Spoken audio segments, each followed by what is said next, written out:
जिसके साथ कृष्ण होते हैं ना, अनंत ब्रह्मांड के सारे नक्षत्र, सारे ग्रह उनके चरणों में हैं। ये नक्षत्र खराब है, ये ग्रह खराब है। तो ये वाक्य जो मैं बता रहा हूं ना, ये ध्यान से सुनिए। तो हुआ यूं कि जब भगवान 5 जगह मांगने आए थे कौरवों से, कहा था कि 5 जगह दे दो, पांडव आराम से रहेंगे, तुम आराम से रहना, कोई झगड़ा, कोई विवाद, कोई युद्ध नहीं। तो शकुनी ने दुर्योधन को कहा कि सुयोधन, इसे बंदी बना लो, ये उनका फेवर लेके आया है। दुर्योधन ने ऐलान कर दिया कि बंदी बना लो। अब ठाकुर जी को कौन बंदी बना सकता है? तो पहली बार ठाकुर जी ने अपने जीवन काल में पहली बार वो ऊर्जा दिखाई थी, वो लाइट दिखाई थी कि मैं हूं को।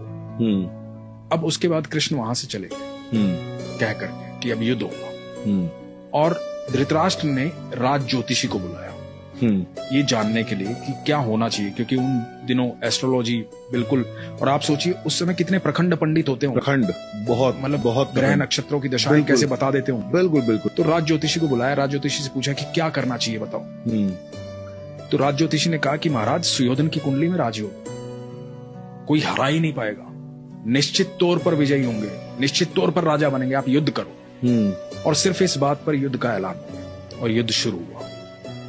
अब धृतराष्ट्र लगातार चिंता में था। 8 दिन बीत गए, आधी सेना निपट गई थी कौरवों की। अब ये दिखाई दे रहा था साफ साफ कि कौरव हार जाएंगे, पांडव जीतेंगे। तो फिर से बुलाया गया राज ज्योतिषी को।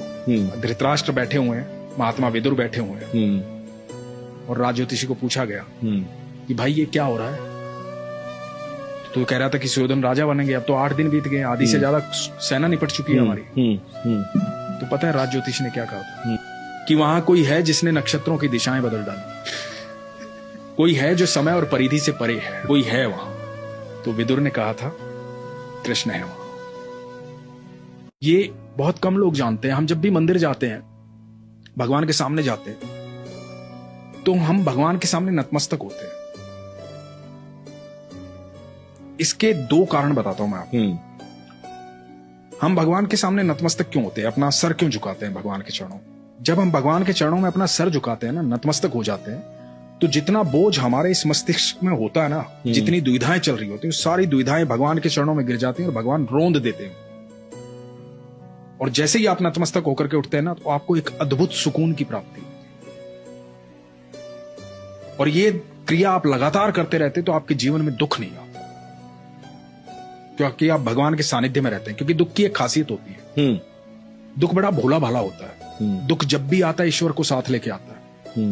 जैसे ही दुख आएगा आपको ईश्वर याद आएंगे। ये बात तो है। भोला भाला होता है, दुख को बेचारे को पता ही नहीं होता तो साथ किसके चल रहा है।